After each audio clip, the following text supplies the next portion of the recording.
ಜಯಪ್ರಸಾದ್ ಬೆಳ್ಳೆಕೆರೆಯವರು ಸಾವಯವ ಕೃಷಿಕರಾಗಿದ್ದು ಸಾವಯವ ಕ್ಷೇತ್ರದಲ್ಲಿ 20 ವರ್ಷಗಳಿಂದ ಸೇವೆಯನ್ನು ಸಲ್ಲಿಸುತ್ತಿದ್ದಾರೆ. ಭೂಮಿ ಸುಸ್ಥಿರ ಅಭಿವೃದ್ಧಿ ಸಂಸ್ಥೆ ಸ್ಥಾಪಿಸಿದ್ದು ದೇಸಿ ಬಿತ್ತನೆ ಬೀಜಗಳ ಸಂರಕ್ಷಣೆ ಇವರ ಮುಖ್ಯ ಧ್ಯೇಯ. ರೈತ ಕುಟುಂಬಗಳ ಶ್ರೇಯಾಭಿವೃದ್ಧಿಗೆ ಹಲವು ಕಾರ್ಯಕ್ರಮಗಳನ್ನ ಹಾಕಿಕೊಂಡಿದ್ದು ರೈತರ ಬಗ್ಗೆ ಕಾಳಜಿ ವಹಿಸೋಕೆ ಸರ್ಕಾರಕ್ಕೆ ಮನವಿ ಕೊಡ್ತಾ ಬಂದಿದ್ದಾರೆ. ಇವರ ಸಾಮಾಜಿಕ ಕಳಕಳಿಗೆ ಕಾಯಕ ರತ್ನ, ಜೈವಿಕ ಇಂಡಿಯಾ ಅವಾರ್ಡ್, ವಿಶಿಷ್ಟ ಸೇವಾ ಪುರಸ್ಕಾರಗಳು ಸಂದಿವೆ. ಹಾಗಾಗಿ ಜಯಪ್ರಸಾದ್ ಅವರಿಗೆ Zee Kannada news achievers award ನೀಡೋಕೆ ನಾವು ಹೆಮ್ಮೆ ಪಡುತ್ತೇವೆ.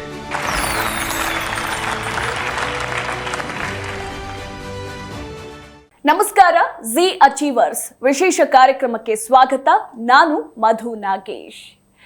ವೀಕ್ಷಕರೇ, ಇವತ್ತಿನ ಜಿ ಅಚೀವರ್ಸ್ನ ವಿಶೇಷ ಅತಿಥಿ ಯಾರಪ್ಪ ಅಂದರೆ, ಇವ್ರ ಜೊತೆ ಮಾತನಾಡೋದಕ್ಕೆ, ಇವರ ಸಂದರ್ಶನ ಮಾಡೋದಕ್ಕೆ ನನಗೂ ಕೂಡ ಖುಷಿ ಆಗುತ್ತೆ. ಯಾಕಂದರೆ ನಾನು ಕೂಡ ಒಬ್ಬ ರೈತನ ಮಗಳಾಗಿ ಇವರು ರೈತರಿಗೋಸ್ಕರ ದುಡಿತಾ ಇದ್ದಾರೆ, ಸಾವಿರಾರು ರೈತರಿಗೆ ಮಾದರಿಯಾಗಿದ್ದಾರೆ, ಅವರಿಗೆ ನೆರವಾಗಿದ್ದಾರೆ. ಹಾಗೆ ಸಾವಯವ ಕೃಷಿಗೆ ಉತ್ತೇಜನವನ್ನ ನೀಡ್ತಾ ಇದ್ದಾರೆ. ಅದರಲ್ಲೂ ಭೂಮಿ ಸುಸ್ಥಿರ ಅಭಿವೃದ್ಧಿ ಸಂಸ್ಥೆ ಎಂಬ ಸಂಸ್ಥೆಯನ್ನ ಸ್ಥಾಪನೆ ಮಾಡಿ ಆ ಸಂಸ್ಥೆಯ ಮುಖಾಂತರ ದೇಶೀಯ ಬೀಜ ಅಂದರೆ ಬಿತ್ತನೆ ಬೀಜಗಳನ್ನು ಸಂರಕ್ಷಣೆ ಮಾಡಿಕೊಂಡು ಸಾವಯವ ಕೃಷಿಯತ್ತ ಉತ್ತೇಜನ ನೀಡಿಕೊಂಡು ಮಾದರಿಯಾಗಿ ಬರ್ತಾ ಇರುವಂತಹವರು ಇವತ್ತಿನ ನಮ್ಮ ಜಿ ಅಚೀವರ್ಸ್ನ ಸ್ಪೆಷಲ್ ಗೆಸ್ಟ್ ಆಗಿದ್ದಾರೆ. ಅವರು ಬೇರೆ ಯಾರೂ ಅಲ್ಲ, ಜಯಪ್ರಸಾದ್ ಬಳ್ಳೆಕೆರೆ ಅವರು. ಮೊದಲಿಗೆ ಅವರನ್ನ ಕಾರ್ಯಕ್ರಮಕ್ಕೆ ನಾನು ಸ್ವಾಗತಿಸ್ತೇನೆ. ಸರ್, ಕಾರ್ಯಕ್ರಮಕ್ಕೆ ಆತ್ಮೀಯ ಸ್ವಾಗತ. ನಮಸ್ಕಾರ. ಹೇಗಿದ್ದೀರಾ ಸರ್? ಚೆನ್ನಾಗಿದ್ದೀನಿ ಮೇಡಮ್. ಹೇಗೆ ನಡೀತಾ ಇದೆ ನಿಮ್ಮ ಕೃಷಿ ಕಾರ್ಯ, ಕೆಲಸ ಎಲ್ಲ? ಕಾರ್ಯಕ್ರಮಗಳು ಚೆನ್ನಾಗಿ ನಡೀತಾ ಇದೆ. ಈ ವರ್ಷ ತುಂಬ ಒಳ್ಳೆ ಮಳೆ ಬೆಳೆ ಆಗಿದೆ, ಒಳ್ಳೆ ಬೆಲೆ ಇದೆ.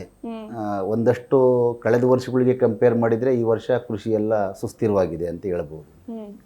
ಅಂದರೆ ನನಗೊಂದು ಕ್ಯಾಚಿ ಅಂದರೆ ಇಂಪಾರ್ಟೆಂಟ್ ಅನಿಸಿದ್ದಂದರೆ, ನೀವು ಸಾವಯವ ಕೃಷಿ ಕಡೆಗೆ ಉತ್ತೇಜನವನ್ನು ನೀಡ್ತಾ ಇದ್ದೀರಾ. ಸೊ ಅದು ನಿಜಕ್ಕೂ ಕೂಡ ಈಗಿನ ಜನ್ರೇಷನ್ನಲ್ಲಿ ಎಲ್ಲೋ ಒಂದು ಕಡೆ ನಶಿಸಿ ಹೋಗ್ತಾ ಇದೆ ಅಂತಲೇ ಹೇಳಬಹುದು. ಅಂದರೆ ಈಗ ನಾವು ತಿನ್ನುವಂತಹ ಆಹಾರ ಇರಬಹುದು, ಬೇರೆ ಬೇರೆ ಫುಡ್ಗಳಿರಬಹುದು, ಈಗಂತೂ ಈ ಸೀಡ್ಲೆಸ್ ಅಂದರೆ ಬೀಜದೇ ಇಲ್ದಿರೋ ಹಣ್ಣುಗಳೆಲ್ಲ ಆರೋಗ್ಯಕ್ಕೆ ಇಂಪಾರ್ಟೆಂಟ್ ಅಂತ ನಮಗೆ ನಾವೇ ಹೇಳ್ಕೊಡ್ತಾ ಇದ್ದೀವಿ. ಸೊ ಎಲ್ಲೋ ಒಂದು ಕಡೆ ನಮ್ಮ ಸಾವಯವ ಕೃಷಿ ನಶಿಸಿ ಹೋಗ್ತಾ ಇದೆ ಅನ್ನೋ ಸಂದರ್ಭದಲ್ಲಿ ಸೊ ನಿಮ್ಮಂಥವರು ಈ ಒಂದು ಸಾವಯವ ಕೃಷಿ ಕಡೆ ಉತ್ತೇಜನ ನೀಡ್ತಾ ಇರೋದು, ಸೊ ಸಾಕಷ್ಟು ಜನಕ್ಕೆ ಮಾದರಿ ಆಗ್ತಾ ಇರೋದು, ಅದ್ರ ಬಗ್ಗೆ ತಿಳಿಸ್ಕೊಡ್ತಾ ಇರೋದು ಖುಷಿ ಸಂಗತಿ ಅಂತಲೇ ಹೇಳಬಹುದು. ನಿಮ್ಮ ಈ ಜರ್ನಿ ಬಗ್ಗೆ ತಿಳಿಸ್ಕೊಡಿ ಸರ್. ನಾನು ನನ್ನ ಕಾಲೇಜು ವಿದ್ಯಾಭ್ಯಾಸ ಮುಗಿದ ನಂತರ BSc ಮುಗಿದ ನಂತರ 2002ರಲ್ಲೇ ನಾನು ಈ ಕೃಷಿ ಕ್ಷೇತ್ರಕ್ಕೆ ಬರಬೇಕು ಅಂತಕ್ಕಂಥ ಆಸೆ ಆಯಿತು. ಅದಕ್ಕೆ ಒಂದು ಬಲವಾದ ಕಾರಣ ಅಂತಂದರೆ, ಈ ದೇಶದಲ್ಲಿ ಸುಮಾರು 70ಕ್ಕೂ ಹೆಚ್ಚು % ಜನ ಕೃಷಿ ಮೇಲೆ ಅವಲಂಬನೆ ಆಗಿದ್ದಾರೆ. 54% ಜನ ಕೃಷಿಯನ್ನೇ ಜೀವನೋಪಾಯವಾಗಿ ಮಾಡ್ಕೊಂಡು ಬದುಕ್ತಾ ಇದ್ದಾರೆ. ಆದರೂ ಕೂಡ ಈ ದೇಶದಲ್ಲಿ ಕೃಷಿ ಸೋಲ್ತಾ ಇದೆ. ಕೃಷಿನ ನಂಬಿಕೊಂಡು ನಡೆಸ್ತಕ್ಕಂಥ ರೈತರಿಗೆ ಅವರ ಜೀವನ ಮಟ್ಟ ಅಷ್ಟು ಚೆನ್ನಾಗಿಲ್ಲ. ಯಾಕೆ ಈ ರೀತಿ ಆಗ್ತಾ ಇದೆ, ಕೃಷಿ ಯಾಕೆ ಸೋಲ್ತಾ ಇದೆ ಅಂತಕ್ಕಂಥ ಒಂದು ಪ್ರಶ್ನೆಗೆ ಯಾವುದೋ ಒಂದು ಕಾರ್ಯಕ್ರಮದಲ್ಲಿ ನನಗೊಂದು ಒಳ್ಳೆ ಉತ್ತರ ಸಿಕ್ತು. ಏಕೆಂದರೆ ಕೃಷಿನಲ್ಲಿ ಯಂಗ್ಸ್ಟರ್ಸ್ ಇಲ್ಲ ಅನ್ನೋಂಥದ್ದು. ಅಲ್ಲಿ ರೈತರ ಮಕ್ಕಳು ಅಲ್ಲಿಂದ ವಿದ್ಯಾಭ್ಯಾಸ ಮುಗಿಸಿ ನನ್ನ ಅಪ್ಪನ ನನ್ನ ತಾತನ ಕಷ್ಟ ನನಗೆ ಬೇಡ ಅಂತ ಅಂದ್ಕೊಂಡು ಪಟ್ಟಣಕ್ಕೆ ಬಂದು ಒಂದು ಒಳ್ಳೆ ಸರ್ಕಾರಿ ಕೆಲಸ ಅಥವಾ ಖಾಸಗಿ ಕೆಲಸ ಏನೇ ಇರಬಹುದು ಹೌದು, ಆ ಥರದ ಕೆಲಸಗಳಿಗೆ ಎಲ್ಲ ಮಕ್ಕಳು ಕೂಡ, ಈವನ್ ಅವ್ರ ತಂದೆ ತಾಯಿ ಕೂಡ ಇಷ್ಟ ಇಲ್ಲ ಕೃಷಿನಲ್ಲಿ ಕೆಲಸ ಮಾಡೋದು. ಈ ನಿಟ್ಟಿನಲ್ಲಿ ಏನಾಗಿದೆ, ಈಗ ನಮ್ಮ ಕೃಷಿನಲ್ಲಿ ನೋಡಿ ತಂತ್ರಜ್ಞಾನ ಇದೆ, ವಿಜ್ಞಾನ ಇದೆ, ಯಂತ್ರೋಪಕರಣಗಳಿದೆ, ಹೈಬ್ರಿಡ್ ಸೀಡ್ಸ್ ಬಂದಿದೆ, ಎಲ್ಲ ಬಂದಿದೆ. ಇಳುವರಿ ಜಾಸ್ತಿ ಆಗ್ತಾ ಇಲ್ಲ. ಅಲ್ಲಿರ್ತಕ್ಕಂಥ ರೈತನ ಸ್ಥಿತಿ ಉತ್ತಮ ಆಗ್ತಾ ಇಲ್ಲ. ಯಾಕೆ ಅಂತಂದರೆ ಅದನ್ನು ಅಳವಡಿಸ್ತಕ್ಕೆ ಬೇಕಿರ್ತಕ್ಕಂಥ ನಾಲೆಡ್ಜು ಆ ವ್ಯಕ್ತಿ ಅಲ್ಲಿಲ್ಲ. ಹಾಗಾಗಿ ನಮ್ಮ ಥರದ ಯಂಗ್ಸ್ಟರ್ಸ್ ಒಂದಷ್ಟು ಜನ ಈ ಕೃಷಿಗೆ ಬಂದರೆ ಈ ಕೃಷಿನಲ್ಲಿ ಒಂದು ಒಳ್ಳೆ ಬದಲಾವಣೆ ಆಗ್ಬೋದು. ಒಂದು ಮಾಡೆಲ್ ಕ್ರಿಯೇಟ್ ಮಾಡಬೇಕು ಅಟ್ಲೀಸ್ಟ್ ಅನ್ನೋ ದೃಷ್ಟಿಗೋಸ್ಕರ ಏನು ಮಾಡಿದೆ, ನನ್ನ BSc ಮುಗಿದ ತಕ್ಷಣ ಈ ಅಗ್ರಿಕಲ್ಚರ್ ಫೀಲ್ಡನ್ನು ಆಯ್ಕೆ ಮಾಡ್ಕೊಂಡೆ. ಆಗ ಬಂದಾಗ ಭಾಳ ದೊಡ್ಡ ಚಾಲೆಂಜು ನಾನು ನೋಡಿದ್ದು ಅಂತಂದರೆ, ಕೃಷಿ ಮೊದಲು ನಾವು 1947ಕ್ಕಿಂತ ಮುಂಚೆ, ನಾವು ಸ್ವತಂತ್ರ ಹೋರಾಟಕ್ಕಿಂತ ಮುಂಚೆ ನಾವು ಏನು ಬ್ರಿಟಿಷ್ನರ ಕೈ ಕೆಳಗೆ ಬದುಕ್ತಾ ಇದ್ವಿ, ಅದೇ ರೀತಿ ಇವತ್ತು ಕೂಡ ಕೃಷಿ ಬೇರೆಯವ್ರ ಕೈ ಕೆಳಗಡೆ ಬೇರೆಯವ್ರ ಆಸರೆಯಾಗಿ ಇರ್ತಕ್ಕಂಥದ್ದನ್ನು ನಾನು ಗಮನಿಸಿದೆ. ಏಕೆಂದರೆ ರೈತನಾಗಿ ಉಳಿದಿಲ್ಲ.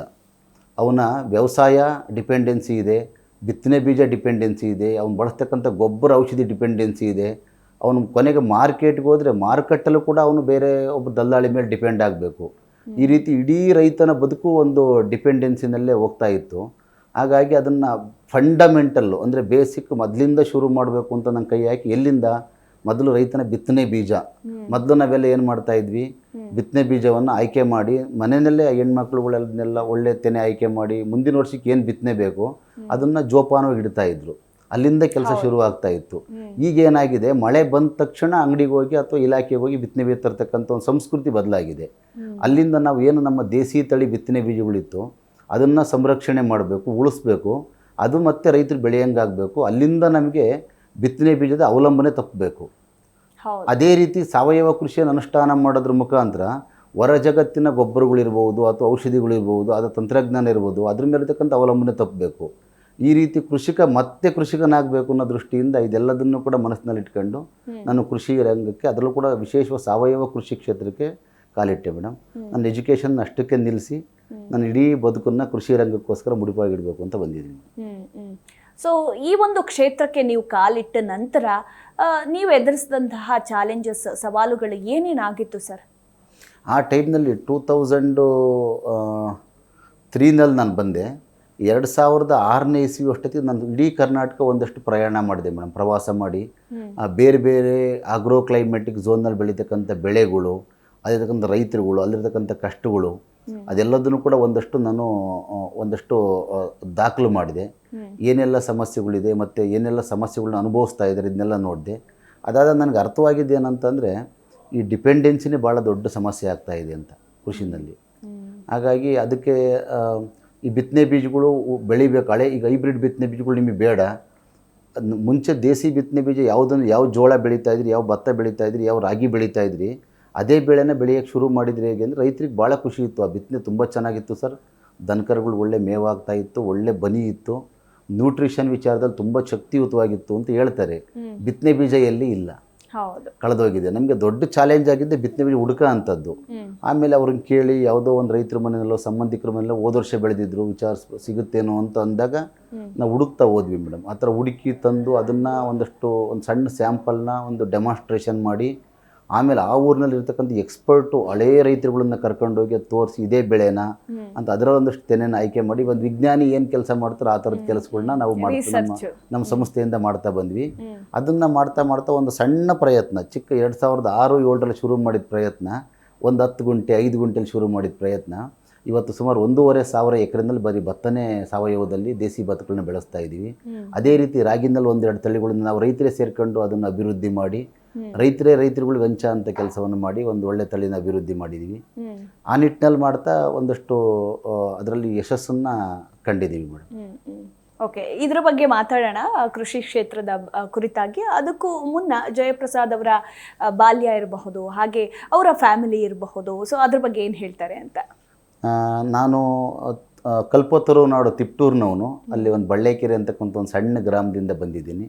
ನನ್ನ ತಂದೆ ಚೆನ್ನೇಗೌಡ, ತಾಯಿ ದಾಕ್ಷಾಯಣಮ್ಮ. ಮೂಲತಃ ಕೃಷಿ ಕುಟುಂಬದವ್ರು ನಾವೆಲ್ಲ. ಒಬ್ಬ ತಮ್ಮ, ಒಂದು ತಂಗಿ. ನಾವೆಲ್ಲ ಎಜುಕೇಷನ್ ಎಲ್ಲ ಅಲ್ಲಿ ಹಳ್ಳಿನಲ್ಲೇ ಮಾಡಿದ್ದು. ಕನ್ನಡ ಮೀಡಿಯಮ್ಮು. ಅವಾಗೆಲ್ಲ ಇಂಗ್ಲೀಷ್ ಮೀಡಿಯಮ್ಮು ಗೊತ್ತಿರಲಿಲ್ಲ, ಹಳ್ಳಿಗೆ ಬಸ್ ಬರ್ತಿರಲಿಲ್ಲ, ಕಾಲಿಗೆ ಚಪ್ಪಲಿ ಇರಲಿಲ್ಲ. ಅಂಥ ಸ್ಥಿತಿಯಲ್ಲಿ ಎಲ್ಲ ಎಜುಕೇಷನ್ ಮುಗಿಸ್ಕೊಂಡು ಆಮೇಲೆ ಅಲ್ಲಿಂದ PUCಗೆ ಬಂದಾಗ ಸೈನ್ಸ್ ತೊಗೊಂಡೆ. ಕನ್ನಡ ಮೀಡಿಯಮಿಂದ ಬಂದು ಸೈನ್ಸು ಭಾಳ ಕಷ್ಟ ಆಗೋಯ್ತು. ಅದರಲ್ಲೂ ಭಾಳ ಕಷ್ಟಪಟ್ಟು ಪಾಸ್ ಮಾಡಿಕೊಂಡು ಆಮೇಲೆ BSc ಬಂದೆ. BSc ಮುಗಿದ ನಂತರ ನಾನು ಈ ಕಡೆ ಕೆಲಸದ ಕಡೆಗೆ ಬಂದೆ. ಆದರೆ ಕೃಷಿ ಕ್ಷೇತ್ರದಿಂದ ಬಂದಿದ್ದರಿಂದ, ಕೃಷಿ ಕುಟುಂಬದಿಂದ ಬಂದಿದ್ದರಿಂದ ನನಗೆ ಇಲ್ಲೇನೇನು ಸಮಸ್ಯೆಗಳಿದೆ, ರೈತರು ಎಷ್ಟು ಕಷ್ಟಪಡ್ತಾ ಇದ್ದಾರೆ, ಯಾಕೆ ಕೃಷಿಕರು ತಮ್ಮ ಮಕ್ಕಳನ್ನ ಕೃಷಿಕರಾಗಬೇಡ್ರಿ ಅಂತ ಹೇಳ್ತಾ ಇದ್ದಾರೆ, ಈ ನಿಟ್ಟಿನಲ್ಲಿ ಭಾಳ ಯೋಚನೆ ಮಾಡ್ತಾ ಇದ್ದೆ ಮೇಡಮ್. ಹಂಗಾಗಿ ನನಗೆ ಈ ಫೀಲ್ಡಿಂದ ಸ್ವಲ್ಪ ಹೊರಗಡೆ ಬಂದು ಇದೇ ಫೀಲ್ಡಲ್ಲಿ ಮುಂದುವರಿಬೇಕು ಅಂತಕ್ಕಂಥ ಒಂದು ಆಸೆ ಬಂತು. ಮನೇಲಿ ಸಪೋರ್ಟು ಇತ್ತು ನಿಮಗೆ? ಮನೆಯಲ್ಲಿ ಮತ್ತು ಸಂಬಂಧದಲ್ಲಿ ಸಪೋರ್ಟ್ ಇರಲಿಲ್ಲ ಮೇಡಮ್. ನನ್ನ ಮಗನೂ ಕೂಡ ಒಂದಷ್ಟು ಒಳ್ಳೆ ಎಜುಕೇಷನ್ ಮುಗಿಸ್ಕೊಂಡು BSc, ಆ ಕಾಲಕ್ಕೆ ನಾನು 2002-03ಕ್ಕೆಲ್ಲ BSc ಮಾಡಿದಂಥ ಸಂಖ್ಯೆ ಭಾಳ ಕಡಿಮೆ ಇತ್ತು. ಆ ಟೈಮ್ಗೆ ಒಂದು ಒಳ್ಳೆ ಕೆಲಸ ಸಿಗ್ತಾ ಇತ್ತು. ನನ್ನ ತಂದೆ ಇರ್ಬೋದು, ನಮ್ಮ ಸಂಬಂಧಿಕರು ಇರ್ಬೋದು, ಅವರೆಲ್ಲ ಇದನ್ನು ಒಪ್ಪಲಿಲ್ಲ. ಬಟ್ ನನಗೇನೋ ಒಂದು ಆಸೆ ಇತ್ತು, ಈ ಫೀಲ್ಡಲ್ಲಿ ಮುಂದುವರಿಬೇಕು, ಏನಾದರೂ ಒಂದು ಈ ಕ್ಷೇತ್ರ ಸಾಧನೆ ಮಾಡಬೇಕು, ಒಂದು ಮಾಡೆಲ್ ಕ್ರಿಯೇಟ್ ಮಾಡಿ 100 ಜನ ಯುವಕರಿಗೆ ಕೆಲಸ ಕೊಡೋಂಗಾಗಬೇಕು, ಅವರೆಲ್ಲ ನಮ್ಮ ಜೊತೆ ಕೆಲಸ ಮಾಡೋಂಗಾಗಬೇಕು ಅಂತ ಒಂದು ಆಸೆ ಇಟ್ಕೊಂಡು ಪ್ರಯತ್ನ ಮಾಡಿದೆ. ಅದು ತುಂಬ ವರ್ಷಗಳು ಆದಮೇಲೆ ಅದು ಫಲ ಸಿಗ್ತಾ ಇದೆ ಅಂತ ಅನ್ನಿಸ್ತಾ ಇದೆ. ಅಂದ್ರೆ ರೈತನ ಬದುಕೆ ಹಾಗಲ್ವಾ ಸರ್, ಬಿತ್ತನೆ ಮಾಡಿದ ತಕ್ಷಣ ಫಲ ಎಲ್ಲಿ ಸಿಗುತ್ತೆ, ಸಿಗಲ್ಲ. ಕಾಯ್ಲೇಬೇಕು. ಹೌದು. ಅದಾದ್ಮೇಲೆ ಉತ್ತಮ ಇಳುವರಿ ಅಂತೂ ಸಿಕ್ಕೇ ಸಿಗುತ್ತೆ. ಸೊ ಭೂಮಿ ತಾಯಿ ನಮ್ದವರು, ಆ ತಾಯಿ ಕೈ ಬಿಡಲ್ಲ ಅನ್ನೋದು ಸುಮ್ಮನೆ ಹೇಳಿಲ್ಲ. ಸೊ ನಿಜಕ್ಕೂ ಕೂಡ ಖುಷಿ ಆಗುತ್ತೆ. ಅಂಡ್ ಈಗ ನಿಮ್ಮಿಂದ ರೈತರಿಗೆ ಈಗ ಏನೇನು ಯೂಸ್ಫುಲ್ ಆಗ್ತಾ ಇದೆ, ಉಪಯೋಗಗಳು ಅಂತಂದ್ರೆ ಅವ್ರಿಗೆ ಏನಾಗ್ತಾ ಇದೆ, ಸೊ ರೈತರು ಏನ್ ಹೇಳ್ತಾರೆ, ಅವರ ಫೀಡ್ಬ್ಯಾಕ್ ಏನಾಗಿರುತ್ತೆ ಅಂತ? ರೈತರು ಏನಾಗಿದೆ ಮೇಡಮ್, ನಾವು ಸಾವಯವ ಕೃಷಿ ಅನುಷ್ಠಾನ ಮಾಡ್ತೀವಿ ಅಥವಾ ದೇಸಿ ಬಿತ್ತನೆ ಬೀಜಗಳನ್ನು ಬೆಳೀರಿ ಅಂತ ಹೋದಾಗ ರೈತರು ಮಾನಸಿಕ ಸಿದ್ಧವಾಗಿದ್ದರು ಮೇಡಮ್. ಆ ಟೈಮ್ಗಾಗಲೇ 2003, 4, 5 ಟೈಮ್ನಲ್ಲಿ ನಾವು ಕೆಮಿಕಲ್ ಗೊಬ್ಬರ ಹಾಕದೆ ಹೈಬ್ರಿಡ್ ಬಿತ್ತನೆ ಬೀಜ ಬಳಸ್ತಲೇ ಬೆಳೆ ಬೆಳಿಲಿಕ್ಕೆ ಸಾಧ್ಯನೇ ಇಲ್ಲ ಅಂತ ಒಂಥರ ಸೆಲ್ಫ್ ಡಿಕ್ಲೇರ್ಡ್ ಅಂತೀವಲ್ಲ, ಆ ಥರದಲ್ಲಿ ಇತ್ತು ಆ ಸ್ಥಿತಿ. ನಾವೇನು ಮಾಡಿದ್ವಿ ಆ ಟೈಮ್ನಲ್ಲಿ ಒಂದು ಸಣ್ಣ ಮಾಡೆಲ್ನ, ಒಂದು 10 ಗುಂಟೆ ಯಾರೋ ಒಬ್ಬ ಒಳ್ಳೆ ರೈತನ್ನ ಕನ್ವಿನ್ಸ್ ಮಾಡಿ ಒಂದು 10 ಗುಂಟೆ ಮಾಡಿ ಯಾವ ಥರ ಬರುತ್ತೆ ನೋಡೋಣ ಅಂತ ಹೇಳಿ ಕನ್ವಿನ್ಸ್ ಮಾಡಿ ಸಣ್ಣ ಸಣ್ಣ ಮಾಡೆಲ್ಗಳನ್ನ ಕ್ರಿಯೇಟ್ ಮಾಡಿ, ಆಮೇಲೆ ಕೃಷಿ ಪ್ರವಾಸಗಳನ್ನ ಮಾಡಿಸಿ ರೈತರಿಗೆ ಬೇರೆ ಯಾರೋ ಒಬ್ಬ ಒಳ್ಳೆ ಸಾಧನೆ ಮಾಡಿರ್ತಕ್ಕಂಥ ರೈತರ ತೋಟಕ್ಕೆ ಕರ್ಕೊಂಡೋಗಿ ಅವ್ರ ಕಡೆಯಿಂದ ಎಲ್ಲ ನಾವು ಪಾಠ ಮಾಡಿಸಿ ಈ ಥರ ಭಾಳ ಶ್ರಮ ಹಾಕಿ ಇದನ್ನು. ಯಾಕೆಂದರೆ ಆ ಕಾಲದಲ್ಲಿ ಸಾವಯವ ಕೃಷಿ ಅಂದರೆ ಅಥವಾ ಸಾವಯವ ಉತ್ಪನ್ನಗಳು ಅಂದರೆ ಬೇಡಿಕೆ ಇರಲಿಲ್ಲ, ಬೆಳೆಯೋರು ಇರಲಿಲ್ಲ. ಆ ಟೈಮಲ್ಲಿ ಶುರು ಮಾಡಿದೆ ಭಾಳ ಕಷ್ಟಗಳನ್ನು ನಾವು ಅನುಭವಿಸ್ತಾ ಬಂದ್ವಿ. ಆಮೇಲೆ ಬೆಳೆಯೋಕ್ಕೆ ಶುರು ಮಾಡಿದ ಮೇಲೆ ಏನು ಮಾಡಿದ್ವಿ, ನಾವೇ ಮಾರುಕಟ್ಟೆ ಕಲ್ಪಿಸ್ತೀವಿ. ನೀವು ಇದು ದೇಸಿ ತಳಿ ಭತ್ತನೋ ಅಥವಾ ರಾಗಿನ ಬೆಳೆಕೊಟ್ರೆ ಅದಕ್ಕೆ ಮಾರ್ಕೆಟ್ ನಾವು ಕಲ್ಪಿಸ್ತೀವಿ ಅಂತ ಅವ್ರಿಗೊಂದು ಕಾನ್ಫಿಡೆನ್ಸ್ ಹೇಳಿ ಈ ಬೆಲೆ ಕೊಂಡ್ಕೊಂತೀವಿ, ಪ್ರೀಮಿಯಂ ಕೊಡ್ತೀವಿ ಅಂತೆಲ್ಲ ಮಾತಾಡಿ ಇಲ್ಲಿರ್ತಕ್ಕಂಥ ಗ್ರಾಹಕರಿಗೆಲ್ಲ ಅದನ್ನು ಪರಿಚಯ ಮಾಡಿಸೋ ಪ್ರಯತ್ನ ಮಾಡಿ ಒಂದು ಪ್ರಯತ್ನ ಆದಮೇಲೆ ಇದು ಒಂದು 10 ವರ್ಷ ಟೈಮ್ ತೊಗೊಂಡಿರ್ಬೋದು ಮೇಡಮ್ ಅಂದಾಜು ಇದನ್ನು ನಾವು ಒಂದು ಹಂತಕ್ಕೆ ತರಲಿಕ್ಕೆ. ಅದಾದಮೇಲೆ ಈಗ ತುಂಬ ಜನ ಸಾವಯವ ಕೃಷಿ ಬಗ್ಗೆ ಅಥವಾ ಸಾವಯವ ಕೃಷಿ ಮಾರುಕಟ್ಟೆ ಬಗ್ಗೆ ಆರ್ಗ್ಯಾನಿಕ್ ಬಿಸ್ನೆಸ್ ಮಾಡೋ ಅಂಥವ್ರು ತುಂಬ ಜನ ಇದ್ದಾರೆ ಈಗ. ಆದರೆ ಆ ಕಾಲದಲ್ಲಿ ಇದನ್ನು ಒಂದು ಹಂತಕ್ಕೆ ತರಲಿಕ್ಕೆ ಭಾಳ ಶ್ರಮ ಆಗ್ತಾಯಿತ್ತು. ರೈತರು ಒಪ್ತಾನೆ ಇರಲಿಲ್ಲ, ಅವರಿಗೆ ಕೆಮಿಕಲ್ ಗೊಬ್ಬರ ಅಥವಾ ಹೈಬ್ರಿಡ್ ಬಿತ್ತನೆಯಿಂದ ಆಚೆ ಬರಲಿಕ್ಕೆ ರೆಡಿ ಇರಲಿಲ್ಲ. ಆ ಥರದ ಪರಿಸ್ಥಿತಿ ಇತ್ತು. ನಿಜ ನಿಜ. ಅಂಡ್ ನಿಮಗೂ ಕೂಡ ಒಂದಷ್ಟು ಅಂದರೆ ನಿಮ್ಮ ಕೆಲಸವನ್ನ ಮೆಚ್ಚಿ ಒಂದಷ್ಟು ಪ್ರಶಸ್ತಿ ಪುರಸ್ಕಾರಗಳು ಕೂಡ ಮಾಡಿದ್ದಾರೆ, ಸಿಕ್ಕಿವೆ, ಪ್ರಶಸ್ತಿಗಳು ಕೂಡ ಲಭಿಸಿವೆ ಅನ್ನೋದು ನಮಗೆ ಗೊತ್ತಾಯಿತು. ಸೊ ಅದ್ರ ಬಗ್ಗೆ ಹೇಳಿ ಸರ್. ಮೇಡಮ್, ನಾನು ಕೆಲಸ ಶುರು ಮಾಡಿದ ಮೇಲೆ ಸುಮಾರು ಒಂದು 3,000 ರೈತರಿಗೆ ಹೆಚ್ಚು ಸಂಘಟನೆ ಮಾಡಿದ್ದೀನಿ. ಹಾಸನ, ಕೊಡಗು, ಚಿಕ್ಕಮಗಳೂರು, ತುಮಕೂರು ಮತ್ತು ಮಂಡ್ಯ 5 ಜಿಲ್ಲೆಯಲ್ಲಿ ಹೆಚ್ಚು ಕೆಲಸ ಮಾಡಿದ್ದೀನಿ. ಕರ್ನಾಟಕದ ಎಲ್ಲ ಜಿಲ್ಲೆಯಲ್ಲೂ ನನ್ನ ಜೊತೆ ಕೆಲಸ ಮಾಡಿದಂಥ ಅವ್ರ ಜೊತೆ ಕೆಲಸ ಮಾಡಿದ ಅನುಭವಗಳಿದೆ, ರೈತರ ಜೊತೆ ಕೆಲಸ ಮಾಡಿದ್ದೀನಿ. ಆ ನಿಟ್ಟಿನಲ್ಲಿ ದೇಸಿ ಬಿತ್ತನೆ ಬೀಜಗಳ ಸಂರಕ್ಷಣೆಯನ್ನು ದೊಡ್ಡ ಪ್ರಮಾಣದಲ್ಲಿ, ಅಂದರೆ ಒಂದು 10 ಗುಂಟೆ 5 ಗುಂಟೆಯಿಂದ ಶುರು ಮಾಡಿ 1,500 ಎಕರೆವರೆಗೂ ತೊಗೊಂಡೋಗ್ತಕ್ಕಂಥ ಒಂದು ದೊಡ್ಡ ಎಕ್ಸ್ಪ್ಯಾನ್ಷನ್ ಇತ್ತಲ್ಲ. ಆಮೇಲೆ ಅಷ್ಟಕ್ಕೂ ಮಾರ್ಕೆಟ್ ಕಲಿಸ್ತಕ್ಕಂಥ ಒಂದು ಚಾಲೆಂಜ್ ಇತ್ತಲ್ಲ. ಅದಕ್ಕೆ ಒಂದು ಕೇಂದ್ರ ಸರ್ಕಾರದಿಂದ ಒಂದು ಸಸ್ಯ ತಳಿ ಪ್ರಭೇದಗಳ ಒಂದು ರಾಷ್ಟ್ರೀಯ ಪುರಸ್ಕಾರ 2021ರಲ್ಲಿ ಸಿಕ್ತು ಮೇಡಮ್. ಅದು ಭಾಳ ಖುಷಿ ಏನಂತಾರೆ, ಕರ್ನಾಟಕ ಇದುವರೆಗೂ ಒಂದೇ ಪ್ರಶಸ್ತಿ ಬಂದಿರೋದು. ಅದು ಸ್ಟಾರ್ಟ್ ಆಗಿದ್ದು 2007ನಲ್ಲಿ ಕೇಂದ್ರ ಸರ್ಕಾರ ಶುರು ಮಾಡಿದ್ದು. 2025ನೇ ಇಸ್ವಿವರೆಗೂ ಸುಮಾರು 18 ವರ್ಷದಲ್ಲಿ ಒಂದೇ ಪ್ರಶಸ್ತಿ ಕರ್ನಾಟಕಕ್ಕೆ ಬಂದಿರೋದು. ಅದು ನಮ್ಮ ಕಮ್ಯುನಿಟಿ ಅಪ್ರೋಚ್ ಮೇಲೆ ಇಡೀ ಒಂದು ಸಮುದಾಯ ಇದನ್ನೆಲ್ಲ ಮಾಡ್ತಾ ಇರೋಂಥದ್ದನ್ನು ಗಮನಿಸಿ ನಮ್ಮ ಸಂಸ್ಥೆಗೆ ಅದೊಂದು ರಾಷ್ಟ್ರೀಯ ಪುರಸ್ಕಾರ ಆಯಿತು. ಅದ್ರ ಜೊತೆಗೆ 10 ಲಕ್ಷ ಕ್ಯಾಶ್ ಪ್ರೈಸ್ ಕೂಡ ಇತ್ತು. ಬೇರೆ ಯಾವ ಪ್ರೈಸಲ್ಲೂ ಕೂಡ ಅಷ್ಟು ಪ್ರಶಸ್ತಿನಲ್ಲೂ ಅಷ್ಟು ದೊಡ್ಡ ಮೊತ್ತ ಕೊಡಲ್ಲ ಅಂತ ಅಂದ್ಕೊಂಡಿದ್ದೀನಿ. ಅದು ಕೂಡ ನಾವು ಸಂಸ್ಥೆ ಮುಖಾಂತರ ಮತ್ತೆ ರೈತರಿಗೆ ಬಿತ್ತನೆ ಬೀಜಗಳನ್ನು ಬೆಳೆಸಲಿಕ್ಕೆ, ಅದು ಕನ್ಸರ್ವ್ ಮಾಡಲಿಕ್ಕೆ, ಅದಕ್ಕೋಸ್ಕರ ನಾವು ಬಳಸ್ಕೊಂಡ್ವಿ ಆ ದುಡ್ಡನ್ನು ಬೇರೆ ಉಪಯೋಗ ಬಳಸ್ಕೊಂಡಲೇ. ಅದಾದಮೇಲೆ 2022ನಲ್ಲಿ ಒಂದು ಕರ್ನಾಟಕ ರಾಜ್ಯ ವೈಜ್ಞಾನಿಕ ಸಂಶೋಧನಾ ಪರಿಷತ್ತಿಂದ ಒಂದು ಕಾಯಕ ರತ್ನ ಅಂತ ಒಂದು ರಾಜ್ಯ ಪ್ರಶಸ್ತಿಯನ್ನು ಕೊಟ್ಟರು. ಅದಾದಮೇಲೆ 2023ರಲ್ಲಿ ಜೈವಿಕ್ ಇಂಡಿಯಾ ಅಂತ ಒಂದು ನ್ಯಾಷನಲ್ ಅವಾರ್ಡು, ಅಂದರೆ ಈ ಮಾರ್ಕೆಟ್ ಲೈನಲ್ಲಿ ದೇಸಿ ತಳಿಗಳನ್ನು ಪ್ರಮೋಷನ್ ಮಾಡ್ತಕ್ಕಂಥ ಒಂದು ಇದರಲ್ಲಿ ಒಂದು ನ್ಯಾಷನಲ್ ಅವಾರ್ಡ್ ಆಯಿತು. 2024ರಲ್ಲಿ ರಾಜ್ಯ ವಿಜ್ಞಾನ ಪರಿಷತ್ತು ವತಿಯಿಂದ ಒಂದು ವಿಶಿಷ್ಟ ಸೇವಾ ಪ್ರಶಸ್ತಿ ಅಂತಕ್ಕಂಥ ಒಂದು ಪುರಸ್ಕಾರ ಬಂತು. 2018 ಇಸ್ವಿನಲ್ಲಿ ವಿಜ್ಞಾನ ಪರಿಷತ್ತಿಂದ ಒಂದು ನನ್ನ ಪುಸ್ತಕ ಬೀಜ ಸಂಪದ ಅಂತಕ್ಕಂಥ ಒಂದು ಪುಸ್ತಕಕ್ಕೆ ಒಂದು ರಾಜ್ಯ ಪ್ರಶಸ್ತಿ ಬಂದಿತ್ತು. ನಾನು ಅನೇಕ ಒಂದು 200ಕ್ಕೂ ಹೆಚ್ಚು ಲೇಖನಗಳನ್ನ, ಕೃಷಿ ಲೇಖನಗಳನ್ನ ಬರೆದಿದ್ದೀನಿ. ಸೀಡ್ ಕನ್ಸರ್ವೇಷನ್ ಮತ್ತು ಪ್ರಮೋಷನ್ ಆಫ್ ಆರ್ಗ್ಯಾನಿಕ್ ಫಾರ್ಮಿಂಗ್ ಸಂಬಂಧಪಟ್ಟಂಗೆ ವಿಜಯ ಕರ್ನಾಟಕ, ಪ್ರಜಾವಾಣಿ ಅಂತ ಲೀಡ್ ಆರ್ಟಿಕಲ್ಗಳು ಬರಿತಾ ಇದ್ದೆ. ಒಂದು 5-6 ಪುಸ್ತಕಗಳನ್ನ ಹೊರಗಡೆ ತಂದಿದ್ದೀನಿ. ಇದೆಲ್ಲದೂ ಕೂಡ ಕೃಷಿ ಸಂಬಂಧಪಟ್ಟಿರ್ತಕ್ಕಂಥದ್ದು. ಮತ್ತು ಒಂದು ಮಾದರಿ ರೈತರನ್ನು, ಒಂದು ಮಾದರಿ ಇದನ್ನು ಪರಿಚಯ ಮಾಡಿಸ್ತಕ್ಕಂಥ ಒಂದು ಪ್ರಯತ್ನಗಳನ್ನ ಮಾಡ್ತಾಯಿದ್ದೀನಿ. ಓಕೆ, ಇನ್ನು ಜಯಪ್ರಸಾದ್ರವರಿಂದ ನಾವು ಏನನ್ನ ನಿರೀಕ್ಷೆ ಮಾಡಬಹುದು ಈ ಒಂದು ಸಾವಯವ ಕೃಷಿ ಕ್ಷೇತ್ರದಲ್ಲಿ ಅಂತಿದ್ರೆ ಏನು ಸರ್? ಅದು ಭಾಳ ದೊಡ್ಡ ಆಸೆ ಇದೆ ಮೇಡಮ್. ಈಗ ನಮ್ಮ ರಾಜ್ಯದಲ್ಲಿ ಏನೀಗ ಈ ರೈತರಿದ್ದಾರೆ ಸಾವಯವ ಕೃಷಿಕರು, ಇದನ್ನು ಇನ್ನೂ ದೊಡ್ಡ ಸಂಘಟನೆ ಮಾಡಬೇಕು. ಅವ್ರಿಗೆಲ್ಲ ಒಂದು ಈಗ ಏನಾಗಿದೆ APMC ಅಥವಾ ಇದನ್ನು ನಾವು ನೋಡ್ತಾ ಹೋದರೆ, ಹೊರಗಡೆ ಮಾರ್ಕೆಟ್ ನೋಡ್ತಾ ಹೋದರೆ ಒಂದು ಒಳ್ಳೆ ಬೆಲೆ ಇರುತ್ತೆ. ರೈತ ಬೆಳೆ ಕಟಾವು ಮಾಡ್ತಾ ಇದ್ದಾನೆ ಅಂದ ತಕ್ಷಣ ಮಾರ್ಕೆಟ್ ಡೌನ್ ಆಗುತ್ತೆ. ತುಂಬ ಡೌನ್ ಅಂದರೆ 25-50% ಡೌನ್ ಆಗುತ್ತೆ. ರೈತನ ಪರಿಸ್ಥಿತಿ ಹೇಗಿದೆ ಅಂತಂದರೆ ಅವನಿಗೆ ಅದನ್ನು ಇಡೋದಕ್ಕೆ ಜಾಗ ಇಲ್ಲ. ಇಟ್ಟರೆ ಅದನ್ನು ಮ್ಯಾನೇಜ್ ಮಾಡೋದಕ್ಕೆ, ಅಂದರೆ ಹುಳ ಬರುತ್ತೆ ಅಥವಾ ಹಾಳಾಗುತ್ತೆ, ಅದನ್ನು ಮ್ಯಾನೇಜ್ ಮಾಡೋದಕ್ಕೆ ಅವ್ರಿಗೆ ವ್ಯವಸ್ಥೆ ಇಲ್ಲ. ಅನಿವಾರ್ಯ ಕಾರಣದಿಂದ ರೈತ ಕಣದಿಂದನೇ ಮಾರಾಟ ಮಾಡ್ತಕ್ಕಂಥ ಒಂದು ಪ್ರಾಬ್ಲಮ್ ಇದೆ ಇವತ್ತು. ಅದಕ್ಕೆಲ್ಲ ಅದನ್ನು ಅಡ್ರೆಸ್ ಮಾಡಬೇಕು ಅಂತಕ್ಕಂಥ ಒಂದು ಆಸೆ ಇದೆ ರೈತರಿಗೆ. ಒಂದು ಕನ್ಸೈನ್ಮೆಂಟ್ ಬೇಸಿಸ್ ಈ ಒಂದು ವಿಚಾರ ನಮಗೂ ಕೂಡ ಬೇಸರದ ಸಂಗತಿ ಅಂತಾನೆ ಹೇಳಬಹುದು. ಅಂದ್ರೆ ರೈತನಿಗೆ ಅಟ್ಲೀಸ್ಟ್ ಬೆಂಬಲ ಬೆಲೆ ಅನ್ನೋದೇ ಸಿಗೋದೇ ಇಲ್ವಲ್ಲ ಅನ್ನೋದು ಕೊರಗಂತೂ ಇದ್ದೇ ಇದೆ. ಪ್ರತಿ ಬಾರಿಯೂ ಕೂಡ ಈಗ ಮಳೆ ಬಂದರೂ ಕೂಡ ರೈತನೇ ನಷ್ಟಕ್ಕೀಡಾಗ್ತಾನೆ, ಮಳೆ ಇಲ್ಲ ಅಂದರೂ ಕೂಡ ಅವನಿಗೆ ನಷ್ಟ. ಆದರೆ ಕೊಂಡುಕೊಳ್ಳೋರು ದುಡ್ಡು ಕೊಟ್ಟು ಕೊಂಡ್ಕೊಳ್ಳಲ್ವಾ, ಅದಕ್ಕಿಂತ ದುಪ್ಪಟ್ಟು ಕೊಟ್ಟೆ ಕೊಂಡ್ಕೊಳ್ತಾರೆ. ಬಟ್ ರೈತನ ಹತ್ರ ಕೊಂಡ್ಕೊಳ್ಳುವಾಗ ಯಾಕೆ ದುಡ್ಡು ಕೊಡಲ್ಲ? ಬೆಂಬಲ ಬೆಲೆ ಪ್ರಶ್ನೆ ಬೇಡ ಮೇಡಮ್, ನಿಜವಾದ ಬೆಲೆನೇ ಇಲ್ಲ ಅಲ್ಲಿ. ನಿಜವಾದ ಬೆಲೆನೇ ಸಿಗ್ತಾ ಇಲ್ಲ. ಬೆಂಬಲ ಬೆಲೆ ಆಮೇಲೆ ಈ ರೀತಿ ರೈತರನ್ನ ಎಕ್ಸ್ಪ್ಲಾಯಿಟೇಷನ್ ಎಷ್ಟು ಮಾಡ್ತಾ ಇದ್ದಾರೆ ಅಂತಂದ್ರೆ ಕೊನೆಗೆ ಅವನು ಅನಿವಾರ್ಯ ಸ್ಥಿತಿಯಿಂದ ಮಾರಲೇಬೇಕು, ಇಟ್ಕೊಳ್ಳೋದಕ್ಕೆ ಜಾಗ ಇಲ್ಲ, ಆ ಸ್ಥಿತಿಗೆ ಹೋಗ್ತಾ ಇದ್ದಾರೆ. ಆ ಒಂದು ಟೈಮ್ ಪಾಯಿಂಟ್ ಅನ್ನ ನೋಡ್ಕೊಂಡು ಬೇಕಂತಲೇನೆ ಬೆಲೆಯನ್ನ ಕುಸಿತ ಮಾಡ್ತಾರ ಅಂತ. ಸೊ ಈ ಒಂದೆಲ್ಲ ಪಾಲಿಟಿಕ್ಸ್ ನೀವು ಅದೇ ಕ್ಷೇತ್ರದಲ್ಲಿ ಇರೋದ್ರಿಂದ ನಿಮ್ಗೆ ಚೆನ್ನಾಗಿ ಗೊತ್ತಿರುತ್ತೆ. ಹೌದು. ಹಾಗಾಗಿ ಇದನ್ನು ನಾವು ಸ್ವಲ್ಪ ಅಡ್ರೆಸ್ ಮಾಡಬೇಕು. ರೈತರಿಗೆ ಏನಾದ್ರೂ ಅವರು ಆ ಟೈಮಲ್ಲಿ ಮಾರಾಟ ಮಾಡಲ್ಲ ನನಗೆ ಬೇಡ ಅಂತಂದರೆ ಕನ್ಸೈನ್ಮೆಂಟ್ ಥರ ಇಡೋದಕ್ಕೆ ಅಥವಾ ಒಂದು ಏನಾದರೂ ಒಂದು ಆಲ್ಟರ್ನೇಟ್ ವ್ಯವಸ್ಥೆಯನ್ನು ಮಾಡಬೇಕು. ಆಮೇಲೆ ಈಗ ಏನು ಹೆಚ್ಚು ರಾಸಾಯನಿಕ ಕೃಷಿಗೆ ಜನ ಮಾರು ಹೋಗ್ತಾ ಇದ್ದಾರೆ, ಅದಕ್ಕೊಂದು ಪರ್ಯಾಯ ವ್ಯವಸ್ಥೆ, ಒಂದು ಸಾವಯವ ಕೃಷಿ ವ್ಯವಸ್ಥೆ ಬರಲೇಬೇಕು. ನಾವು ಇದನ್ನು ಹೆಚ್ಚು ಡಿಪೆಂಡೆನ್ಸಿ ರೈತನಿಗೆ ಇರಬಾರ್ದು ಅಂತಕ್ಕಂಥದ್ದೊಂದಿದೆ. ಆಮೇಲೆ ಫ್ರಂಟ್ ಎಂಡಲ್ಲಿ ಮೇಡಮ್ ನಾವು ನೋಡ್ತಾ ಇರೋಂಥದ್ದು ತುಂಬ ಕಾಯಿಲೆಗಳು. ಈಗಂತೂ ನೋಡಿದರೆ ಪ್ರತಿ ಮನೆಯಲ್ಲೂ ಕೂಡ ಪೇಷಂಟ್ ಇದ್ದಾರೆ ಈಗ.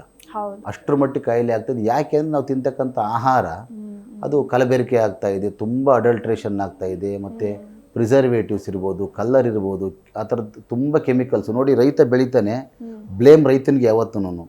ಏನು ಹೇಳ್ತಾರೆ, ರೈತ ಹೆಚ್ಚು ಕೆಮಿಕಲ್ ಆಗಿ ಬೆಳೆದಿದ್ದಾನೆ, ತುಂಬ ರಾಸಾಯನಿಕ ಗೊಬ್ಬರಗಳು ಔಷಧಿ ಹೊಡಿತಾನೆ, ಹಂಗಾಗಿ ಆಹಾರ ಕಲುಷಿತ ಆಗಿದೆ ಅಂತ. ಅಲ್ಲಿಂದ ಮುಂದೆ ಬಂದ ಮೇಲೆ ಸ್ಟೋರೇಜ್ ಮಾಡ್ತಕ್ಕಂಥವನು ದಲ್ಲಾಳಿ, ಅವನು ಕೆಮಿಕಲ್ ಹಾಕಿ ಪ್ರಿಸರ್ವೇಟಿವ್ಸ್ ಹಾಕಿ ಸ್ಟೋರ್ ಮಾಡ್ತಾನೆ. ಪ್ರೊಸೆಸಿಂಗ್ ಮಾಡೋ ಅಂಥವ್ರಿಗೆ ಮತ್ತೆ ಕೆಮಿಕಲ್ ಹಾಕ್ತಾರೆ. ಅದನ್ನು ಫುಡ್ ಪ್ರೊಸೆಸಿಂಗ್ ಮಾಡೋ ಅಂಥವ್ರು ಮತ್ತೆ ಅದಕ್ಕೆ ಪ್ರಿಸರ್ವೇಟಿವ್ನ ಕಲರ್ನ ಹಾಕ್ತಾರೆ. ಒಂದು ಫುಡ್ಗೆ ಒಂದು ಗ್ರೈನು ಗ್ರಾಹಕರ ತಟ್ಟೆಗೆ ಸೇರೋವಷ್ಟರಲ್ಲಿ 4-5 ಸರಿ ಕೆಮಿಕಲ್ ಅಪ್ಲಿಕೇಶನ್ ಆಗುತ್ತೆ.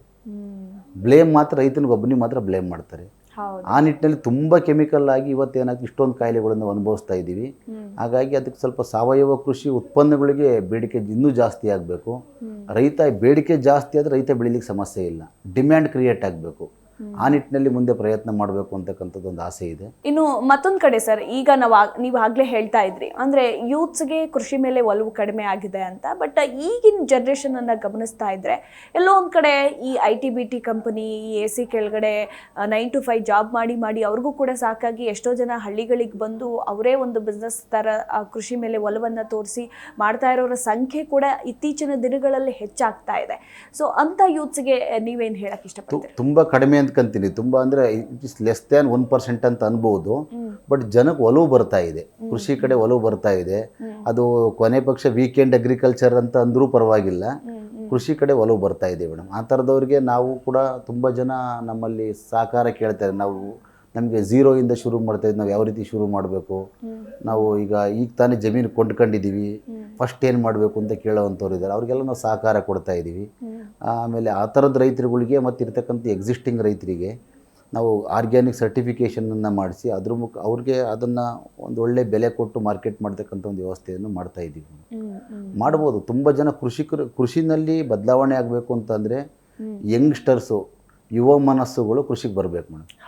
ಅದ್ರ ಹೊರತು ಹಳ್ಳಿನಲ್ಲಿ ಏನಾಗಿದೆ, ವಯಸ್ಸಾದ ಅಪ್ಪ ಅಮ್ಮ ಈಗಿರೋದನ್ನು ಹೆಂಗಿದೆ ಹಂಗೆ ಮುಂದುವರ್ಸ್ಕೊಂಡು ಹೋಗ್ತಾರೆ ಬಿಟ್ಟು ಬದಲಾವಣೆ ತರಲಿಕ್ಕೆ ಬಯಸಲ್ಲ. ಯಾಕಂದ್ರೆ ಬದಲಾವಣೆ ಅವ್ರಿಗೆ ಬೇಕಿಲ್ಲ, ಅದನ್ನು ಅರ್ಥ ಮಾಡ್ಕೊತಕ್ಕಂಥ ಪರಿಸ್ಥಿತಿನಲ್ಲೂ ಅವರಿಲ್ಲ. ಹಾಗಾಗಿ ಒಂದಷ್ಟು ಯಂಗ್ಸ್ಟರ್ಸು ಕೃಷಿಗೆ ಬರಬೇಕಾಗತ್ತೆ, ಬಂದು ಇಲ್ಲಿ ಬದಲಾವಣೆ ತರಲೇಬೇಕಾಗತ್ತೆ ಮೇಡಮ್. ಸರ್, ಈಗ ನೀವು ಸಾವಯವ ಕೃಷಿ ಅಂದ ತಕ್ಷಣ ಈಗ ಕೇವಲ ದೇಶಿ ಬಿತ್ತನೆ ಬೀಜಗಳಷ್ಟೇ ಅಲ್ಲ, ಈಗ ರಸಗೊಬ್ಬರಗಳು ಕೂಡ ಬೇಕಾಗೇ ಆಗುತ್ತೆ. ಸೊ ಇದ್ರ ಬಗ್ಗೆ ನಿಮ್ಮ ಸಂಸ್ಥೆಯಿಂದ ಯಾವ ರೀತಿ ಕಾಳಜಿಯನ್ನು ವಹಿಸಿದ್ದೀರಾ ಅಂತ? ನಾವು ನಬಾರ್ಡು ಮತ್ತು ಕೃಷಿ ಇಲಾಖೆ ಸಹಯೋಗದೊಂದಿಗೆ ಸಾವಯವ ಕೃಷಿ ಉತ್ತೇಜನ ಕಾರ್ಯಕ್ರಮಗಳನ್ನ ಮಾಡ್ತೀವಿ. ಕೆಲವು ಹಳ್ಳಿಗಳನ್ನ ಆಯ್ಕೆ ಮಾಡ್ತೀವಿ, ಫಾರ್ಮರ್ಸನ್ನ ಆಯ್ಕೆ ಮಾಡ್ತೀವಿ, ಅಲ್ಲಿ ಸಂಘಟನೆ ಮಾಡಿ ಅವರಿಗೆ ತರಬೇತಿ ನೀಡಿ ಇಲಾಖೆಯಿಂದ ಕೆಲವು ಸವಲತ್ತುಗಳನ್ನು ಕೊಟ್ಟು ಅವ್ರಿಗೆ ಸಾವಯವ ಕೃಷಿಗೆ ಬೇಕಾದ ಪರಿಕರಗಳು, ಗೊಬ್ಬರ ಉತ್ಪಾದನೆ ಮಾಡೋದಿರ್ಬೋದು, ಔಷಧಿ ಉತ್ಪಾದನೆ ಮಾಡೋದಿರ್ಬೋದು, ಆ ಇಡೀ ಕೃಷಿಗೆ ಬೇಕಿರ್ತಕ್ಕಂಥ ಪ್ಯಾಕೇಜ್ ಆಫ್ ಪ್ರಾಕ್ಟೀಸಸ್ಗಳನ್ನು ನಾವು ವಿಜ್ಞಾನಿಗಳೊಂದಿಗೆ ಸೇರಿ ಅದನ್ನು ಡೆವಲಪ್ ಮಾಡಿ ಕೊಡ್ತಕ್ಕಂಥ ಪ್ರಯತ್ನಗಳು ಮಾಡಿದ್ದೀವಿ. ತುಂಬ ಸಕ್ಸಸ್ಫುಲ್ಲಾಗಿ ನಡೀತಾ ಇದೆ ಮೇಡಮ್. ತುಂಬ ಜನ ರೈತರು ಅದೇನು ಹಳೆ ಕಾಲದಿಂದ ಕೃಷಿ ಮಾಡ್ಕೊಂಬಂದಿದ್ರು, ಆರ್ಗ್ಯಾನಿಕ್ಕಿಂದ ರಾಸಾಯನಿಕ ಕೃಷಿ ಬದಲಾಗಿದ್ದರು. ಅವರಿವತ್ತು ಸಾವಯವ ಕೃಷಿನಲ್ಲಿ ಜಿಲ್ಲಾ ಮಟ್ಟ, ರಾಜ್ಯ ಮಟ್ಟ, ರಾಷ್ಟ್ರ ಮಟ್ಟದ ಪ್ರಶಸ್ತಿ ಅಂತ ಮಟ್ಟಕ್ಕೆ ಬೆಳೆದಿರತಕ್ಕಂಥ ರೈತರು ಕೂಡ ನಮ್ಮ ಜೊತೆಯಲ್ಲಿದ್ದಾರೆ. ಆದರೆ ಇತ್ತೀಚೆಗೆ ಮೊದಲೇನಾಗಿತ್ತು, ರಾಸಾಯನಿಕ ಗೊಬ್ಬರ ಇಲ್ದಲೇ ನಾವು ಕೃಷಿ ಮಾಡ್ಲಿಕ್ಕೆ ಸಾಧ್ಯನೇ ಇಲ್ಲ ಅಂತಕ್ಕಂಥ ಒಂದು ಸ್ಥಿತಿ ಇತ್ತು, ಮನಸ್ಥಿತಿ. ಬಟ್ ಈಗ ಅಡ್ವಾನ್ಸ್ಡ್ ಟೆಕ್ನಾಲಜಿಗಳಿದೆ. ಕೆಲವೆಲ್ಲ ಆರ್ಗ್ಯಾನಿಕ್ ಗೊಬ್ಬರಗಳು ಮತ್ತು ಔಷಧಿಗಳನ್ನ ಮಾರಾಟ ಮಾಡೋವಂಥ ಸರ್ಟಿಫೈಡ್ ಕಂಪ್ನಿಗಳು ಕೂಡ ಬಂದಿದೆ. ದೊಡ್ಡ ದೊಡ್ಡ ಕೃಷಿ ಮಾಡೋ ಅಂಥವ್ರಿಗೆ, ತುಂಬ ದೊಡ್ಡ ರೈತ ಅನ್ನೋ ಅಂಥವ್ರಿಗೆ ಈ ಥರದ ಡಿಪೆಂಡೆನ್ಸಿನೂ ಕೂಡ ಸ್ವಲ್ಪ ಮಟ್ಟಿಗೆ ಡಿಪೆಂಡೆನ್ಸಿ ಬೇಕಾಗ್ಬೋದು. ಒಂದಷ್ಟು ಗೊಬ್ಬರಗಳನ್ನು ಉತ್ಪಾದನೆ ಮಾಡೋಕ್ಕಾಗಲ್ಲ, ಕೊಂಡ್ಕೋಬೋದು ಅಂತ. ಸಣ್ಣ ರೈತರಿಗೆ ಬೇಕಿರೋ ಅಷ್ಟು ಗೊಬ್ಬರ ಉತ್ಪಾದನೆಯನ್ನು ಅಥವಾ ಔಷಧಿಗಳನ್ನು, ಬಿತ್ತನೆ ಬೀಜವನ್ನು ಅವರೇ ಮಾಡ್ಕೊಳೋದಕ್ಕೆ ಅವಕಾಶ ಇದೆ. ಎರಡನೇದು, ಈ ದೇಸಿ ತಳಿ ಬಿತ್ತನೆ ಬೀಜಗಳನ್ನ ಬಳಸೋದ್ರಿಂದ ಅದು ತುಂಬ ಕಡಿಮೆ ನೀರಲ್ಲಿ ಬೆಳಿಬೋದು ಮತ್ತು ಡಿಸೀಸ್ ರೆಸಿಸ್ಟೆಂಟ್, ಪೆಸ್ಟ್ ರೆಸಿಸ್ಟೆಂಟ್ ಇರುತ್ತೆ ಆ ವೆರೈಟಿ. ನಿಮಗೆ ರೋಗ ಅಷ್ಟು ಸುಲಭಕ್ಕೆ ಬರಲ್ಲ ದೇಸಿ ತಳಿಗೆ, ಹುಳ ಅಷ್ಟು ಸುಲಭಕ್ಕೆ ಬರಲ್ಲ. ಹಾಗಾಗಿ ನೀವು ಒಂದು ಸೋನಾ ಮಸೂರಿ ಭತ್ತ ಬೆಳಿಲಿಕ್ಕೂ ಕೆಂಪಕ್ಕಿ ಭತ್ತ ಬೆಳಿಲಿಕ್ಕೂ ಭಾಳ ವ್ಯತ್ಯಾಸ ಇದೆ. ಹಾಗಾಗಿ ಹೈಬ್ರಿಡ್ ತಳಿಗಳನ್ನು ನಾವೆಲ್ಲ ರೆಸ್ಪಾನ್ಸಿವ್ ವೆರೈಟಿ ಅಂತ ಕರಿತೀವಿ. ಹೆಚ್ಚು ನಾವು ಕೊಟ್ಟರೆ ಅಷ್ಟೇ ಅದು ಹೆಚ್ಚು ಉತ್ಪಾದನೆ ಕೊಡುತ್ತೆ. ಹಾಗಾಗಿ ಇದು ನಮ್ಮ ದೇಸಿ ತಳಿ ಹೆಚ್ಚು ರೆಸ್ಪಾನ್ಸಿವ್ ಅಲ್ಲ. ಅದಕ್ಕೆ ಕಡಿಮೆ, ಅದು ನಮ್ಮ ಮಣ್ಣಿನ, ನಮ್ಮ ಮೂಲ ತಳಿ ಆಗಿರೋದು, ನಮ್ಮೂರಿನ ತಳಿ ಆಗಿರೋದ್ರಿಂದ ರಿಸ್ಕ್ ಜಾಸ್ತಿ ಇರಲ್ಲ. ಹಾಗಾಗಿ ಸಾವಯವ ಕೃಷಿ ಮಾಡ್ತೀವಿ ಅನ್ನೋ ಅಂಥವ್ರಿಗೆ ದೇಸಿ ತಳಿನೇ ಸೂಕ್ತ ಅಂತಕ್ಕಂಥದ್ದು ನನ್ನ ಪ್ರಾಕ್ಟಿಕಲ್ ಎಕ್ಸ್ಪೀರಿಯನ್ಸ್. ನಿಜ. ಇನ್ನು ನಿಮ್ಮ ಈ ಒಂದು ಸಂಸ್ಥೆಯಿಂದ ಒಳ್ಳೆ ಕಾರ್ಯಗಳಾಗಲಿ ಸರ್, ಇನ್ನೂ ಈಗೇನು 3,000 4,000 ಅಂತ ಹೇಳಿದ್ರಿ, ಅದಿನ್ನೂ ಡಬಲ್ ಆಗಲಿ, ತ್ರಿಬಲ್ ಆಗಲಿ ಅಂತ ನಾವು ಕೂಡ ಆಶಿಸ್ತೀವಿ. ಹಾಗೆ ನೀವು ನಮ್ಮ ಝೀ ಅಚೀವರ್ಸ್ನ ವಿಶೇಷ ಅತಿಥಿಯಾಗಿದ್ದಕ್ಕೆ ನಾವು ನಿಮಗೆ ಧನ್ಯವಾದಗಳನ್ನು ತಿಳಿಸ್ತೀವಿ. ಕೊನೆಯದಾಗಿ ಏನು ಹೇಳಕ್ಕೆ ಇಷ್ಟಪಡ್ತೀರಾ ಮೇಡಮ್? ಈಗ ನೀವು 2010ನೇ ಸಾಲಿನ ಹಿಂದೆ ಮುಂದೆ ನೋಡಿದರೆ ತುಂಬ ಫಾರ್ಮರ್ ಸೂಸೈಡ್ ಆಗ್ತಾ ಇತ್ತು. ಆ ಟೈಮ್ನ ನಾನು ಸ್ಟಡಿ ಮಾಡಿದೆ. ಏನಂತಂದರೆ ರೈತರು ಯಾಕೆ ಸಾಯ್ತಾ ಇದ್ದಾರೆ ಅಂತ. ನೀವು ನೋಡಿ, ದೇಶದ ಕಡೆಯ ವ್ಯಕ್ತಿ ಭಿಕ್ಷುಕನು ಕೂಡ ಆತ್ಮಹತ್ಯೆ ಮಾಡ್ಕೊಳಲ್ಲ, ಆದರೆ ರೈತ ಆತ್ಮಹತ್ಯೆ ಮಾಡ್ಕೊಂತಾನೆ. ರೈತ ಯಾರು? ಈ ದೇಶಕ್ಕೆ ಅನ್ನ ಕೊಡ್ತಕ್ಕಂಥ, ದೇಶದ ಬೆನ್ನೆಲುಬು ಅಂತ ನಾವು ಹೇಳ್ತೀವಿ. ಈ ದೇಶಕ್ಕೆ ನೀವೆಲ್ಲ ಅನ್ನ ತಿನ್ನಬೇಕು ಅಂತ ರೈತ ಅಲ್ಲಿ ದುಡಿಲೇಬೇಕು. ಹೌದು. ಅಂದ್ರೆ ನಾನು ಮೊನ್ನೆನೂ ಒಂದು ವಿಚಾರ ಹೇಳ್ತಾ ಇದ್ದೆ ಸರ್, ಅಂದ್ರೆ ನಮ್ಮ ದೇಶ ಆಲ್ಮೋಸ್ಟ್ 70% ಕೃಷಿ ಮೇಲೇನೆ ಅವಲಂಬಿತ ಆಗಿರೋದು. ಆದ್ರೆ ಕೃಷಿ ಮಾಡೋರು ಖುಷಿಯಾಗಿದ್ದಾರಾ ಅನ್ನೋ ಒಂದು ಪ್ರಶ್ನೆ ಬರುತ್ತೆ. ಸೊ ಎಷ್ಟು ಜನ ಖುಷಿಯಾಗಿದ್ದಾರೆ ರೈತರು? 1% ಇಲ್ಲ ಮೇಡಮ್, 1%. ಹೌದು. ಹಾಗಾಗಿ ಆ ಥರದ ನಮ್ಮ ದೇಶದ ಬೆನ್ನೆಲುಬು ಅಂತ ನಾವೇನು ಹೇಳ್ತೀವಿ, ನಾವು ದಿನ ಬೆಳಿಗ್ಗೆ ಎದ್ದು ನಾವು ಅನ್ನ ನೋಡಿದ ತಕ್ಷಣ ರೈತ ನೆನಪಾಗಲ್ಲ ನಮಗೆ. ಹೌದು. ಹಾಗಾಗಿ ಆ ನಿಟ್ಟಿನಲ್ಲಿ ರೈತನಿಗೊಂದು ಒಂದು ಒಂದು ಒಂದು ದೊಡ್ಡ ಸಹಕಾರ ಬೇಕಾಗುತ್ತೆ. ಆ ನಿಟ್ಟಿನಲ್ಲಿ ಏನಾದರೂ ಕೆಲಸ ಮಾಡಬೇಕು ಅಂತಕ್ಕಂಥ ಒಂದು ಆಸೆ ಇದೆ. ಆಮೇಲೆ ನಾನು ಮನವಿ ಮಾಡೋದು, ಇಲಾಖೆ ಇರ್ಬೋದು ಅಥವಾ ಬೇರೆ ದೊಡ್ಡ ಕಂಪ್ನಿಗಳಿರ್ಬೋದು, ಸ್ವಲ್ಪ ರೈತರಿಗೆ ಸಹಕಾರ ಕೊಡಿ. ಅದರಲ್ಲೂ ಸಾವಯವದಲ್ಲಿ ಬೆಳೆದಕ್ಕಂಥ ಉತ್ಪನ್ನಗಳಿಗೆ ಬೆಲೆ ಕೊಡಿ. ನಿಮ್ಮ ಆರೋಗ್ಯನೂ ಚೆನ್ನಾಗಿರುತ್ತೆ, ಅದು ಬೆಳೆದಂಥ ರೈತನೂ ಕೂಡ ಚೆನ್ನಾಗಿರ್ತಾನೆ, ಮತ್ತು ನಮ್ಮ ವಾತಾವರಣ, ಮಣ್ಣು ಎಲ್ಲದೂ ಕೂಡ ಚೆನ್ನಾಗಿರುತ್ತೆ. ಹಾಗಾಗಿ ಮುಂದಿನ ದಿನಗಳಲ್ಲಿ ಇದು ಏನು ನಾವೀಗ ಇಡೀ ನಮ್ಮ ದೇಶದಲ್ಲಿ ಲೆಸ್ ದ್ಯಾನ್ 1% ಅಂತೀವಿ ನಾವು ಆರ್ಗ್ಯಾನಿಕ್ ಫಾರ್ಮಿಂಗ್ ಇರೋ ಅಂಥದ್ದನ್ನು. ಅಟ್ಲೀಸ್ಟ್ ಒಂದು 25-30%ಗಾದರೂ ಹೋದರೆ, ಅಂದರೆ ಬೆಳೀತಕ್ಕಂಥ ಪ್ರದೇಶ, ಬಳಕೆದಾರರು ಎರಡು ಒಂದು 25% ದಾಟಿದರೆ ಒಂದು ಒಳ್ಳೆ ರೈತನಿಗೆ ಅನುಕೂಲ ಆಗುತ್ತೆ ಮತ್ತು ಆರೋಗ್ಯನೂ ಕೂಡ ಸುಧಾರಿಸುತ್ತೆ. ಈಗಿರ್ತಕ್ಕಂಥ ಕಾಯಿಲೆಗಳನ್ನು ಮತ್ತು ಈಗಿರ್ತಕ್ಕಂಥ ಸಮಸ್ಯೆಗಳನ್ನು ಅಡ್ರೆಸ್ ಮಾಡಲಿಕ್ಕೆ ಸಾವಯವ ಕೃಷಿ ಮತ್ತು ದೇಸಿ ಬಿತ್ತನೆ ಬೀಜಗಳೇ ಪರಿಹಾರ ಅಂತಕ್ಕಂಥದ್ದು ನನ್ನ ಭಾವನೆ. Yes thank you sir, thank you so much. ನಮಸ್ತೆ. ವೀಕ್ಷಕರೇ, ನೋಡಿದ್ರಲ್ಲ, ಇದಾಗಿತ್ತು ಝೀ ಅಚೀವರ್ಸ್ನ ವಿಶೇಷ. ನೋಡ್ತಾ ಇರಿ ಝೀ ಕನ್ನಡ ನ್ಯೂಸ್, ಸತ್ಯವೇ ಸುದ್ದಿಯ ಜೀವಾಳ.